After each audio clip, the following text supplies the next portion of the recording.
So please join me in welcoming Ed Hayes.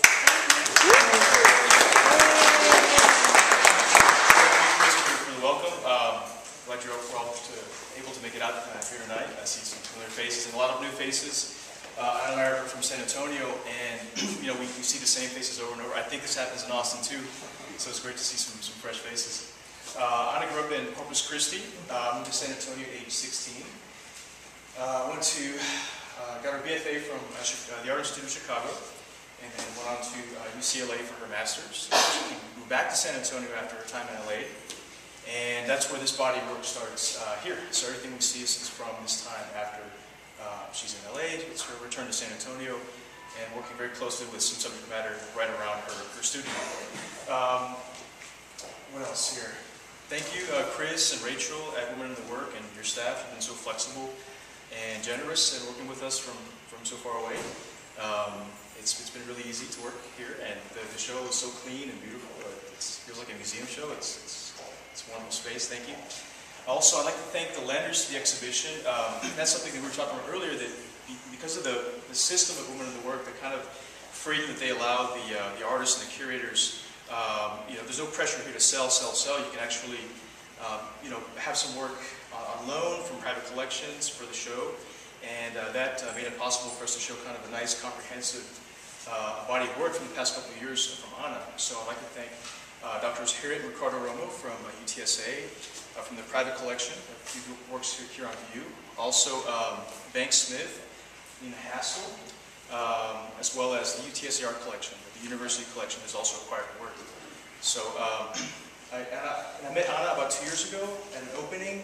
That opening that I went to was sold out before I even walked in the door. So there's just amazing momentum here and interest in her work. And without anything further, help me introduce Anna. Thanks.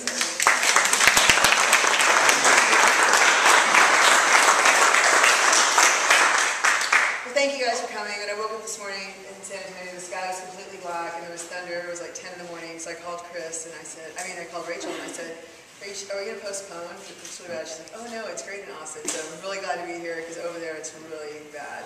There's like thunderstorms like all day, so it's really good to be here and see the blue sky.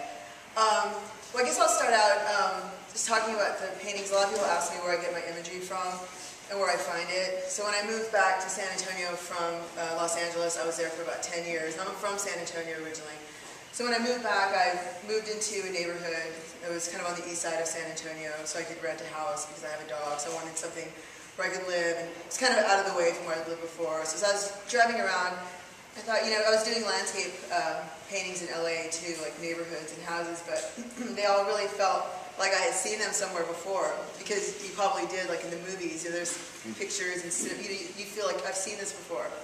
So when I moved to San Antonio, I thought, oh, the houses here are so unique, and the way people, and it's not just San Antonio really, but kind of all of South Texas, come from Corpus, and the things people put outside their houses, it's almost like the inside of the house, like the soul of the house, comes out into the outside, and there's objects and things that come from the inside. So I kind of see them as portraits of people, like the actual houses of the people who live there. And mostly what I do is, I was telling Sarah Fish, she's the writer that's writing about my show for the catalog for Women in Their Work.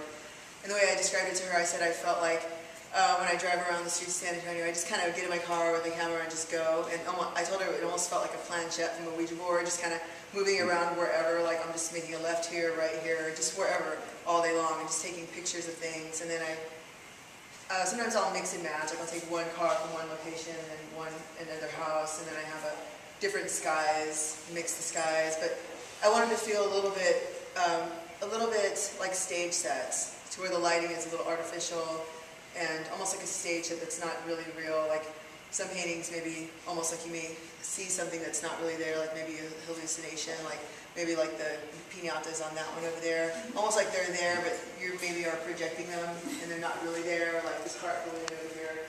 I wanted to have that kind of quality, like you're projecting something that's not there. So I kind of see them as stage sets for a drama that's taking place in the paintings. And a lot of people ask me why there are no people. For the most part, there aren't people in the paintings, but I see that as kind of the reason I do that is because I feel like they're portraits of the people, they're just not there. It's just kind of the after effects of what's left. And I feel like with a person, it would take too much attention away and become more of a, I just don't like to be people. That's what it is. So yeah, so basically all these paintings are from this year and last year. But since I moved back to San Antonio, which was in 2009, so these go back to 2010. And then there's the new ones, and the gouaches are new, and the two large ones are new also. But they're oils, and the gouaches in the front room are all watercolor gouache. And I can't think of what else to say. But you said you were going to open it to questions, right, Rachel? Does anyone have any questions? I lived in San Antonio for a while, and I recognized the west side basically. So is that where you sort of, maybe some south side too, but it's two parts, I guess. Why are the automobiles in the houses, or can you explain sort of the cultural sort of significance of automobiles in houses in the south side and west side of San Antonio? Well, like some people say, like, oh, that it's the south side or the west side. Really, there's something different neighborhoods. Like this one here is from the south side. That's kind of close to North Star Mall. Okay. But predominantly, that type of house, south side and the west side are mostly Hispanic communities. If you're not familiar with San Antonio, that's what the south side and the west side mean.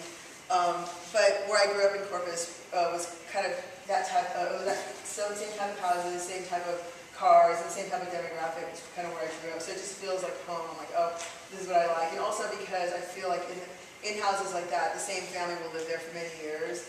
Unlike other neighborhoods that are new, where it will be a new family, or like in LA, no one really owns their home. They'll move out and sell it and then move out to the outskirts. Whereas in San Antonio, people tend to stay in their house forever. So you'll have like a horseshoe on the door that was placed by your grandfather. And so things will stay forever. Just kind of new generations will move in. And I see the cars, I kind of see the cars like that's kind of a more youthful thing. Like maybe the younger people who live in the house will have their cars, and that's their private space. So then that's their space, their car. They can drive away from the house. And I like how it works together with the house. And it's just, I mean, when I was in Chicago, I painted nothing but cars.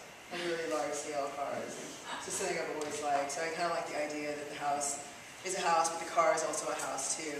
But it's more personal, and it kind of represents the driver. And it's a more private space than the house is, even more so. The car is like a segue between like public and private? Yeah, sort of, I can see that. And also I like when people customize their cars, like this one with the doors, when they turn it into like a DeLorean. Was that real? Yeah. Like I was driving around and I saw that. So I drove my car into the middle of the street, and I was right in the middle of traffic because there was no traffic, and I jumped out real quick and took a photograph of it because he was washing it. The guy was. I took him out, but he was sitting there and he was detailing his car, but he had all the doors open at once. So I kind of like this, and I feel like it's a shell. Like there was somebody that was once in there and they just left, and it just kind of left a shell behind of the car. It's a cocoon? Yeah, remember I was telling you that? I felt like it was a cocoon or like a shell. That's what the name of the painting references. It's got almost like a shell that's left behind. But, I mean, I do put a car, I kind of like how the car plays with the house too, like the people who live there, and it's like, expressive, the way people will customize their cars, an expressive thing, and the way people decorate their homes. And I see them as portraits, and actually somebody who had come into one of my shows last year had seen, I don't have it here now, but he had seen a gouache. He was like a young guy, and he looked at it, and he just kind of went like this, and he goes, and he looks again, and I'm standing over here looking at him, and he's like, oh my God, and I said, what? And he goes, that's my car, that's my house. He lived 2 blocks away from where I lived, and I said, is it okay that I painted it? And he goes, yeah, I just can't believe that that's my car. He's like, it was on First Friday, so they were just out with their friends drinking, and he was probably like 20. And he was just in there, he got in at the last minute, right before we closed the gallery doors. He walked in with some friends, so I'm sure he was shocked. He's like, here's my car. He goes like, that's my car. And he goes, that's my mom's decoration. And so he brought his mom in, and I heard him tell his mom, he goes, look, Mom, it's art. That was kind of cool, but that's never happened. It hasn't happened yet, because usually I change the colors of the houses. Like I'll change something or change the address, or this kind of mix and match houses and cars. But I thought it was interesting also because I started to talk to his mom, and she says, yeah, those Christmas decorations there, she says, those are, my neighbors helped me put those up because I was really sick that year. This past year I had cancer, so I wasn't able to do my decorations. So all my neighbors jumped in and they decorated the house for me. So I really like that, learning something about the people who live there, because usually I don't, I just kind of drive by and click, click, click, and I know nothing of the people who really live there. So it's interesting to find out just the backstory on these decorations I painted, like, oh, this is the story, and they live in the neighborhood, so I'm giving him a little giclée print of it, and so, and he actually pulled his wallet out. He goes, how much do you want for it? I'll make you a print. And I was like, oh, it's already been sold, but I'll make you a print. So, but it was kind of nice. His whole family came in to see it. Can I ask you about the perspective? Kind of segues from that. It seems like, they're all very head-on from the streets. You can kind of imagine you driving around, taking the pictures.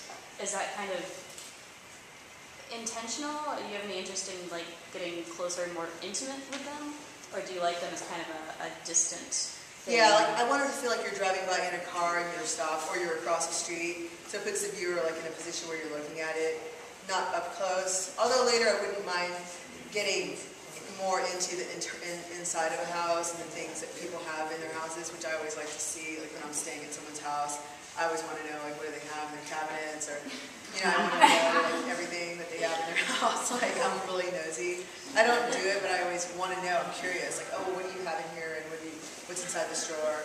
But for now, I feel like I like to put the viewer at kind of a distance where you're kind of looking at something. And no one's ever come out while I've taken a picture, except for one time I had a guy. He had driven up. The house was dark, and I needed some balloons, and I had a balloon set up actually this painting right here. I didn't actually have that heart balloon, but I fabricated it, so I needed a balloon set up to get the lighting right. So I went to the florist and I bought 2 white balloons and 1 red balloon, and I tied it to this random house. It had the exact lighting that I needed. There was nobody home. So I tied the balloons real quick, and I started taking photographs, and then the owner of the house drove in and saw me in my minivan, this girl taking pictures of these 3 balloons, and he goes, oh, and he waved at me, and I was like, oh, hey, I said, I'm so sorry. I said, is it okay if I take some pictures of your house? I said, I'm an artist. I'm trying to get the right light. And he goes, oh, that's okay. He's like, I thought you had some delivery or something. But I'm sure it was bizarre. Some girl taking a picture at night with balloons in front of her house. So I've had a few run-ins with people, but everybody's really nice. And then they find out I'm an artist. They're kind of flattered, oh, okay, sure. You can paint my house.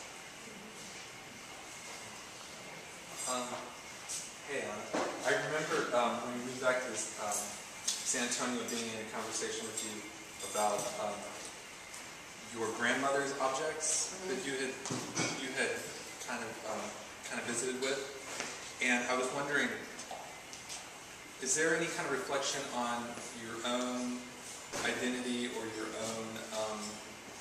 Do you see any kind of any of your own family or your own experience getting back in touch with your family moving to San Antonio?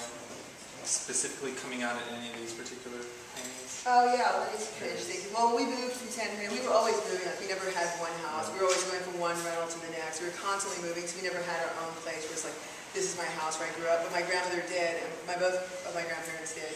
So we stayed in their houses for a long time. But I would have these recurring dreams of going back into my grandmother's house that I had forgotten something. Yeah. And then recently, about a year ago, they demolished my grandmother's house. So me and my sister went in there, and we, because they were kind of, they had a bunch of stuff everywhere. So we went and dug and found all these objects, bottles, and I found a jewelry box and everything. But I was obsessed with the house for some reason. I felt like I'd forgotten something in there. And I did. There was stuff. There were a huge stack of photo albums of me as a baby that I'd never seen before that were buried under mountains of rubble. And because they were kind of they weren't hoarders, but they were pack rats and had a ton of stuff. And so they were just going to abandon it and let them tear it all down. So we went in there and dug out stuff. But I was really obsessed with that idea of getting back into that house, because we weren't able to go in for years after we got over the age of 10. They never let us back in the house once my grandmother died. And so I was always obsessed, why won't they let us in? And it's because they always thought it was messy, so we could never get in. But I always had these memories of oh yeah, that's where I used to eat with my grandmother, and that's that window. So I was always obsessed with that idea. So maybe it does have something to do with that. I can see that. But getting back in there was really gratifying, getting the stuff out and just seeing it one last time. And now it's all leveled out. You were able to go into the house. Yeah, I was able to go into the house finally. Yeah. Do you still have those albums? Yeah, I did have those objects. I have a bunch of Avon stuff that she had, because she used to sell Avon, but she mostly sold it to herself. So she had, an enormous amount of Avon stuff, and just weird trinkets, and this jewelry box that we found buried. It was under, like, in the backyard under some boxes, and it had a bunch of these stickers from the 60s, and it said my name, Anna Maria, typed out in, like, tape on the window. Because my dad was saying, you don't need to go in there, none of that stuff belongs to you. And I'm like, yes it does, I'm going back in there. And I did, then I showed it to him, I said, see, this was mine, trying to find it. Because like, you open it, it had like a bunch of Avon trinkets and jewelry and stuff inside. So I still have that box, and it's awesome, it's like a huge big box. And I found a bunch of other stuff, and I have some of the Avon stuff. I have a truck, I have a food truck in San Antonio, and it has a Botanica attached to the truck. So in the decoration of the Botanica window, I have some of my grandmother's objects in there, just because they're cool. They're like old vintage Avon, like old cats and just, the kind of Avon stuff. And one of the perfume bottles still smells like her. It just has the tiniest little bit left in there. When I open it, it smells just like her, so I try not to open it, so I don't waste it. Anna, can you mention about next week in your truck Oh yeah, next week I'll be here in the gallery. for West? Yeah, for the West Open Studio. So I'll be here Saturday and Sunday, and I'll have some of my stuff from the Botanica. I've got incenses, and I'll have some floor washes and bath products and stuff like that. So I'll be here with those items.